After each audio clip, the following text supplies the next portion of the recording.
ubwo hari ku cyumweru tariki 2 z'ukwa gatanu 2025. Muri icyo cyumweru nibwo mu baturage aho Colonel Nanga yari yaje i Bukavu agiye kugirana ikiganiro n'abaturage haturikiye ibisasu byinshi ndetse byari byateguye mu rwego rwo kwivugana uyu mugabo hamwe n'abandi bayobozi bo muri M23, gusa birangira barokotse. Gusa ibisasu byo byahitanye abaturage benshi, ariko si Colonel Nanga washizeho Perezida Félix Tshisekedi ku mwanya wa Perezida wa Repubulika ya Demokarasi ya Kongo. Ubundi ni muntu ki uyu mugabo? Ubutegetsi bwa Tshisekedi bushaka kwivugana ni muntu ki? Mu busanzwe amazina ye ni Colonel Nanga Yuberuo, yabonye izuba mu mwaka w'1970.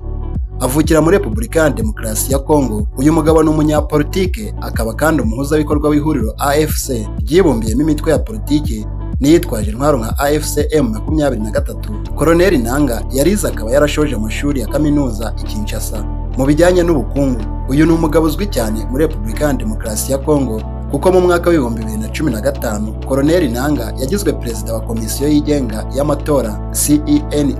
Icyo gihe hari ku ngoma ya Perezida Joseph Kabila Kabange, ubwo yari umuyobozi w'iyi komisiyo mu mwaka w'2018 tariki ya 15 Ukuboza mu mwaka w'2023, ubwo Nanga yari mu buhungiro ku mpamvu za politike ya Repubulika ya Demokarasi ya Kongo kuko hari ibyo batumvikanye. Icyo gihe nibwo ijambo AFC ryatangiye gukoreshwa ubwo yashingaga umutwe wa AFC i Nairobi muri Kenya. Iri ni ihuriro ry'amashyirahamwe yahuje amashaka 17 ya politike, imitwe 2 ya politike ndetse n'imitwe myinshi yitwaje intwaro irimo na M23. AFC kuva yashingwa yari igamije gukemura ibibazo biri muri Repubulika ya Demokarasi ya Kongo ndetse no kubona ko guverinoma yaba iyobowe na Tshisekedi yananiwe gukomeza ubuyobozi no gutanga umutekano usesuye ku banyekongo bose. Ku buyobozi bwa Nanga kuva M23 yakwihuza n'umutwe wa AFC, yongereye imbaraga ndetse ibohora uduce twinshi two mu burasirazuba bwa Repubulika ya Demokarasi ya Kongo, harimo n'umujyi wa Goma muri Mutarama 2025